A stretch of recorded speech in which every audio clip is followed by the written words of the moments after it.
नमस्कार, 10 में दम देख रहे हैं आप। मैं हूं आपके साथ निधि वासंदानी। 10 में दम में आपको बताएंगे कि यूपी का 2022 का जो दंगल है, सियासी दंगल, वो दंगाइयों पर आ गया है। आखिर क्यों कहा योगी आदित्यनाथ ने कि हम दंगाइयों को टिकट नहीं देते हैं, और क्यों संरक्षण हो रहा है समाजवादी पार्टी में माफिया और दंगाइयों का। इसके बाद आपको बताएंगे प्रियंका गांधी ने खुद ही कह दिया मैं सीएम फेस हूं, लेकिन क्या कांग्रेस को इससे नफा होगा, इस पर भी बात होगी 10 में दम में। आगे बढ़ेंगे और आपको बताएंगे अमर जवान ज्योति की मशाल को लेकर कैसे भ्रमजाल फैलाने की कोशिश हो रही है, इस पर भी बात करेंगे। और आखिर में बात होगी प्रधानमंत्री मोदी की। उनका मैजिक एक बार फिर से दुनिया में चल गया है। कहां वो अव्वल आए हैं, नंबर 1 हुए हैं, ये भी आपको बताएंगे। लेकिन शुरुआत कू ऐप यूजर्स के लिए आज के सवाल के साथ। जल्दी से देख लीजिए आज का सवाल क्या है, जिस पर आपको अपनी प्रतिक्रिया रखनी है। अमर जवान ज्योति को लेकर राहुल गांधी ने क्या भ्रम फैलाने की कोशिश की है, ये आज का सवाल है। अभी जाइए कू ऐप पर, रखिए अपने विचार। शो के अंत में इसका जो रिजल्ट होगा वो हम आप तक जरूर पहुंचाएंगे। तो योगी आदित्यनाथ ने इस 2022 के दंगल में आज सबसे बड़ा वार किया समाजवादी पार्टी पर। उन्होंने कहा कि हम दंगाइयों को टिकट नहीं देते, लेकिन समाजवादी पार्टी माफियाओं और दंगाइयों का संरक्षण करती है। योगी आदित्यनाथ ने कहा कि समाजवादी पार्टी को दंगाई तो पसंद है ही, लेकिन तमंचावादी से भी उन्हें बहुत प्रेम है। देखिए और सुनिए किस तरह से जो 2022 की लड़ाई है वो बहुत ज्यादा तीखी होती जा रही है। देखिए जरा योगी आदित्यनाथ कैसे प्रहार कर रहे हैं।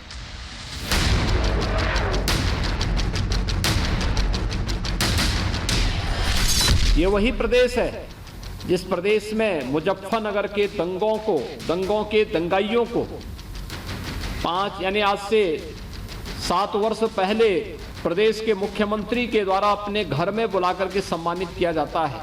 आज वही दंगाई अपनी जान की भीख मांगते हुए फिरते हैं।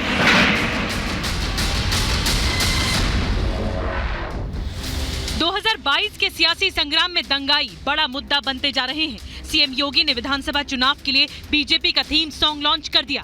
इस मौके पर सीएम योगी ने पूर्व की सपा सरकार पर प्रचंड प्रहार किया। योगी ने कहा कि पहले दंगाइयों को मुख्यमंत्री अपने घर बुलाकर सम्मानित करते थे, आज दंगाई जान की भीख मांग रहे हैं। लेकिन आज दंगाई भागता है, पुलिस उसको दौड़ाती है, प्रदेश छोड़ने के लिए मजबूर करती है। ये वही प्रदेश है जिस प्रदेश में मुजफ्फरनगर के दंगों के दंगाइयों को 5 यानी आज से 7 वर्ष पहले प्रदेश के मुख्यमंत्री के द्वारा अपने घर में बुलाकर के सम्मानित किया जाता है। आज वही दंगाई अपनी जान की भीख मांगते हुए फिरते हैं। सीएम योगी ने माफिया और अपराधियों को लेकर पूर्व के अखिलेश सरकार पर जोरदार हमला बोला। योगी ने कहा अखिलेश और हमारी सरकार में फर्क साफ है। पहले माफिया और अपराधी पुलिस को दौड़ाते थे, अब पुलिस ने अपराधियों और दंगाइयों को राज्य छोड़ने के लिए मजबूर कर दिया है। इसी उत्तर प्रदेश में पेशेवर माफिया और अपराधी दौड़ाते थे, क्योंकि सत्ता का संरक्षण माफिया और आपराधिक प्रवृत्ति के तत्वों को प्राप्त था। ये वही प्रदेश है जिसमें कोई अपहरण की वारदात नहीं घटित हुई, और ये वही प्रदेश है जिसमें हमने भयमुक्त वातावरण देकर के न केवल उद्यमियों को बल्कि प्रदेश के प्रत्येक नागरिक को भी एक बेहतर वातावरण देने का कार्य किया है। जिन मुख्यमंत्री का पूरा जीवन ही सांप्रदायिकता और कट्टरपंथी विचारधारा का रहा, उनको ये बताना चाहिए कि कितना बेटी सुरक्षित हाथरस में थी जो रात के 2 बजे बेबस जला दी जाती है, जिसके घर के लोग, जिसकी माँ बिलखती रहती हैं और उसको जला दिया गया। 2017 तक उस मुख्यमंत्री आवास में दलितों का, पिछड़ों का, बहुसंख्यकों का, जो कमेरा वर्ग है, जो बहुजन वर्ग है, उसका सम्मान होता था। लेकिन 2017 के बाद जब योगी आदित्यनाथ जी जैसा सामंती मुख्यमंत्री वहां घुसा तो वहां दलितों का, पिछड़ों का प्रवेश वर्जित हो गया। सीएम योगी ने इससे पहले ट्वीट करके दंगाइयों को टिकट देने को लेकर समाजवादी पार्टी पर सवाल उठाए थे। नए उत्तर प्रदेश की जनता पलायन नहीं, प्रगति चाहती है और दंगा मुक्त प्रदेश, सपा मुक्त प्रदेश जनता का संकल्प है। जिनका मूल चरित्र ही अलोकतांत्रिक, आपराधिक, वंशवादी हो, उनके मुंह से लोकतंत्र और विकास की बात हास्यास्पद है। विधानसभा चुनाव प्रत्याशियों की सूची सपा के दंगाई प्रेमी और तमंचावादी होने की पुष्टि करती है। 2022 की जंग में दंगाइयों को लेकर सियासी घमासान जारी है। सपा आरएलडी की पहली लिस्ट में कैराना से नाहिद हसन को टिकट दिया गया था। वहीं गाजियाबाद की लोनी सीट से आरएलडी ने बाहुबली मदन भैया को प्रत्याशी बनाया है। नाहिद हसन को पुलिस ने गिरफ्तार कर जेल भेज दिया। बीजेपी नाहिद हसन को लेकर समाजवादी पार्टी पर लगातार हमला बोल रही है। सीएम योगी ने सपा पर दंगाई प्रेमी और तमंचावादी होने का आरोप लगा दिया। बीजेपी मुजफ्फरनगर दंगे का मुद्दा भी उठा रही है।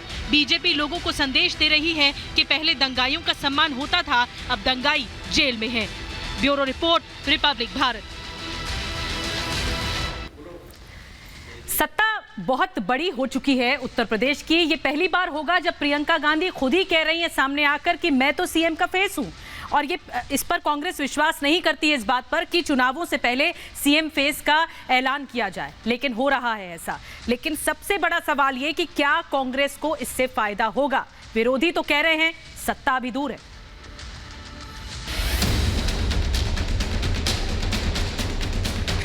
आपको किसी और का चेहरा दिख रहा है जी कांग्रेस पार्टी की तरफ से? जी, तो फिर तो आप ही चेहरा है मतलब। अब दिख तो रहा है ना सब जगह मेरा चेहरा। यूपी में प्रियंका वाड्रा होंगी कांग्रेस का चेहरा। प्रियंका के जवाब से सभी कयासों पर लगा विराम। प्रियंका पार लगाएंगी क्या कांग्रेस की नैया।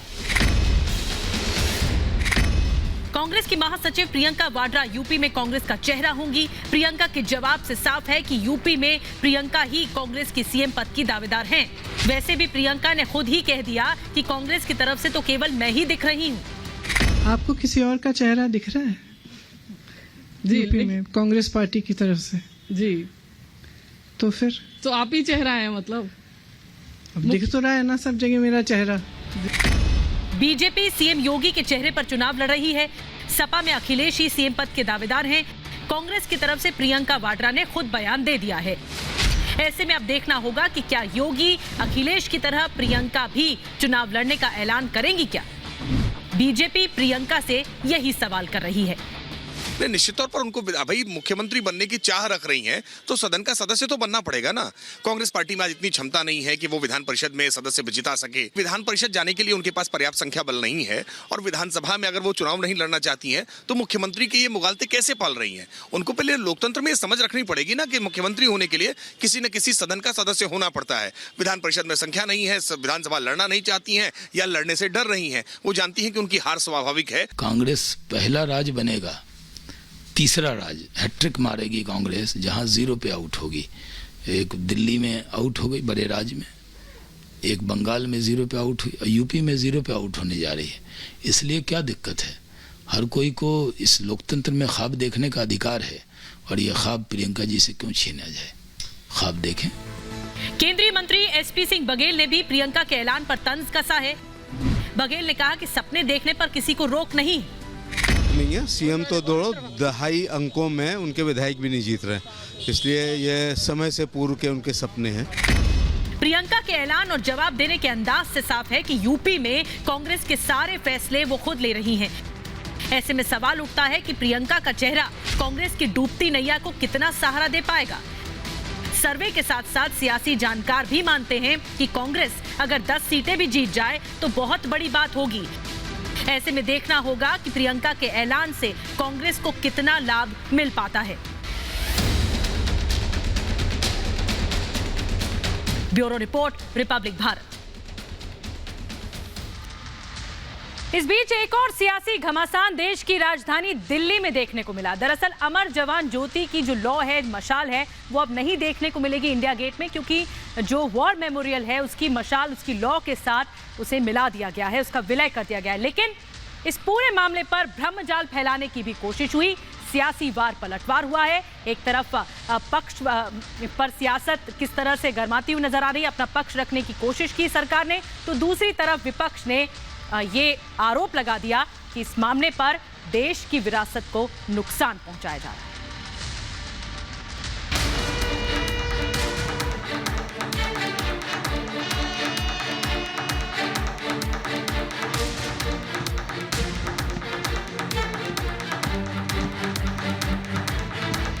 दिल्ली के इंडिया गेट पर बीते 50 सालों से जल रही अमर जवान ज्योति को पूरे सम्मान के साथ राष्ट्रीय युद्ध स्मारक पर जल रही ज्योति में विलय कर दिया गया।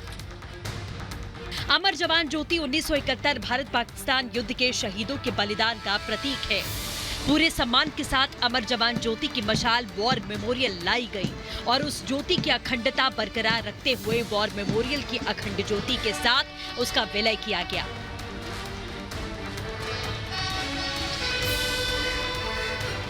पूरी प्रक्रिया में सैन्य परंपराओं का पूरा ध्यान रखा गया, लेकिन इसके बावजूद सरकार के इस फैसले पर सियासत शुरू हो गई। राहुल गांधी ने सुबह ही ट्वीट करके सरकार के फैसले पर सवाल उठाए। बहुत दुख की बात है, हमारे वीर जवानों के लिए जो अमर ज्योति जलती थी उसे आज बुझा दिया गया। कुछ लोग देश प्रेम और बलिदान नहीं समझ सकते, कोई बात नहीं, हम अपने सैनिकों के लिए अमर जवान ज्योति एक बार फिर जलाएंगे। राहुल गांधी ने इसी ट्वीट के जरिए भ्रम फैलाने की कोशिश की, लेकिन राहुल के भ्रमजाल को तोड़ते हुए सरकार ने साफ कर दिया कि अमर जवान ज्योति की लौ को बुझाया नहीं, बल्कि नेशनल वॉर मेमोरियल में विलय कर दिया गया है। जो हो रहा है वो राष्ट्रीय त्रासदी है। अमर जवान ज्योति इस देश की करोड़ों करोड़ों लोगों की अंतरात्मा में बसी हुई है। ये भारत की जो सबसे शानदार घड़ी थी 1947 के विभाजन के बाद, जब पाकिस्तान को 2 टुकड़ों में बांट दिया भारत ने और बांग्लादेश की संरचना की, ये अमर जवान ज्योति उसका भी प्रतीक है। दूसरी तरफ ये उस बात का भी प्रतिबिंब है कि 1971 में भारत ने और स्वर्गीय प्रधानमंत्री श्रीमती इंदिरा गांधी ने जो दक्षिण एशिया का भूगोलिक मैप है, जो भूगोलिक पृष्ठभूमि है, उसको दोबारा से उसकी संरचना की। तो इसलिए नेशनल वॉर मेमोरियल में एक ज्योति जल रही है। जो हो रहा है कि अमर जवान ज्योति को बुझाकर और इस ज्योति को नेशनल वॉर मेमोरियल वाली ज्योति में शामिल किया जा रहा है, ये राष्ट्रीय त्रासदी है, ये गलत है, ये इतिहास को मिटाने की कोशिश है। नेताजी सुभाष चंद्र बोस की जो प्रतिमा लग रही है उससे कांग्रेस ज़्यादा निराश हो रही है, क्योंकि कांग्रेस इतने साल हुकूमत में रही, नेताजी को वो सम्मान नहीं दे पाई। और आज नरेंद्र मोदी जी ने उनकी प्रतिमा इंडिया गेट पे लगा दिया। जहाँ तक फ्लेम का सवाल है, वो वॉर मेमोरियल में ही तो लग रहा है, और वॉर मेमोरियल में जो अपने देश के सैनिक शहीद होते हैं, क्या उनको याद नहीं करें? इकट्ठे याद करेंगे। दरअसल केंद्र सरकार ने फैसला लिया है कि अमर जवान ज्योति पर अब नेताजी सुभाष चंद्र बोस की प्रतिमा लगाई जाएगी। कांग्रेस नेताजी सुभाष चंद्र बोस को लेकर तो कुछ नहीं बोल रही, लेकिन कह रही है कि केंद्र सरकार इतिहास को मिटाने की साजिश कर रही है। वैसे भी देश के शहीद हुए जवानों को एक ही स्थान पर श्रद्धांजलि देने की तैयारी हो रही है, तो फिर विरोध किस बात का? Bureau report, Republic Bharat. और दुनिया भर में प्रधानमंत्री नरेंद्र मोदी का एक बार फिर से डंका बज गया है। 13 वैश्विक लीडर्स की रेटिंग में प्रधानमंत्री अव्वल आए हैं। मॉर्निंग कंसल्ट की रेटिंग में प्रधानमंत्री की रेटिंग 71% है और प्रधानमंत्री ने कई वैश्विक लीडर्स को पछाड़ दिया है। देखिए जरा।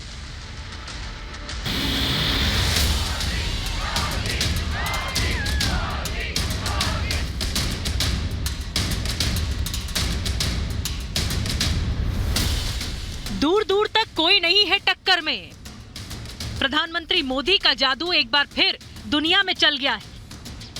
भारत के प्रधानमंत्री की लोकप्रियता दिन दुगनी रात चौगनी तरक्की कर रही है। प्रधानमंत्री की ग्लोबल पॉपुलैरिटी एक बार फिर सामने आई है। 13 वर्ल्ड लीडर्स के सर्वे लिस्ट में 71% रेटिंग के साथ प्रधानमंत्री मोदी नंबर 1 पर हैं। दूसरे नंबर पर मेक्सिको के राष्ट्रपति की रेटिंग है और तीसरे नंबर पर इटली के प्रधानमंत्री हैं। प्रधानमंत्री मोदी को इस सर्वे के दौरान ग्लोबल वर्ल्ड लीडर्स लिस्ट में पहले नंबर पर चुना गया है। प्रधानमंत्री को इस लिस्ट में 71% अप्रूवल रेटिंग मिली, जबकि उनके साथ के अन्य ग्लोबल लीडर्स रेटिंग के लिहाज से कहीं पीछे रह गए हैं। प्रधानमंत्री मोदी 71% अप्रूवल रेटिंग के साथ नंबर 1 पर रहे। मेक्सिको के राष्ट्रपति लोपेज ओब्राडोर 66% रेटिंग के साथ दूसरे नंबर पर रहे। इटली के प्रधानमंत्री मारियो ड्रैगी 60% रेटिंग के साथ तीसरे स्थान पर रहे। जापान के प्रधानमंत्री फूमियो किशिदा 48% रेटिंग के साथ चौथे नंबर पर रहे। सुपर पावर अमेरिका के राष्ट्रपति जो बाइडेन 43% रेटिंग के साथ 5वें नंबर पर रहे, तो कनाडा के राष्ट्रपति जस्टिन ट्रूडो 43% रेटिंग के साथ 6वें नंबर पर रहे। ऑस्ट्रेलिया के प्रधानमंत्री स्कॉट मॉरिसन को 41% रेटिंग के साथ 7वां स्थान मिला। फ्रांस के राष्ट्रपति इमैनुअल मैक्रों 34% रेटिंग के साथ 8वें नंबर पर रहे। ब्रिटेन के प्रधानमंत्री बोरिस जॉनसन को 26% अप्रूवल रेटिंग के साथ 9वां स्थान मिला। मॉर्निंग कंसल्ट के सर्वे से साफ हो गया है कि पूरा हिंदुस्तान मोदी का मुरीद है ही, लेकिन अब दुनिया भी नमो मंत्र का जाप कर रही है। हालांकि पहली बार नहीं है जब दुनिया के बड़े नेताओं की पॉपुलैरिटी लिस्ट में पीएम मोदी ने अपना जलवा दिखाया हो। उन्होंने कई सर्वे में दुनिया के बाकी नेताओं को पीछे छोड़ते हुए लोकप्रियता के शिखर पर कब्जा जमाया है। पिछले साल नवंबर में प्रधानमंत्री मोदी को मोस्ट पॉपुलर वर्ल्ड लीडर्स सर्वे में पहले नंबर पर चुना गया था। मॉर्निंग कंसल्ट ने अपनी मई 2020 की रिपोर्ट में प्रधानमंत्री मोदी को 84% अप्रूवल रेटिंग दी थी। वहीं मई 2021 में वेबसाइट ने उनको 63% ही रेटिंग दी थी। इस बार ये अप्रूवल रेटिंग 71% है। Bureau report, Republic Bharat. चलिए, अब वक्त हो चला है आपसे जो सवाल पूछा गया था शो के शुरुआत में उसका जवाब देने का। सवाल ये था कि अमर जवान ज्योति को लेकर राहुल गांधी ने क्या भ्रम फैलाया, ये आज का सवाल था। आपने कू ऐप पर अपनी राय रखी, अपना ओपिनियन रखा, जिसके नतीजों के मुताबिक 97% लोगों का जवाब हाँ में है और 3% लोगों का जवाब ना में है। तो इसी के साथ बने रहिए रिपब्लिक भारत के साथ, क्योंकि 10 में दम में आज के लिए बस इतना ही।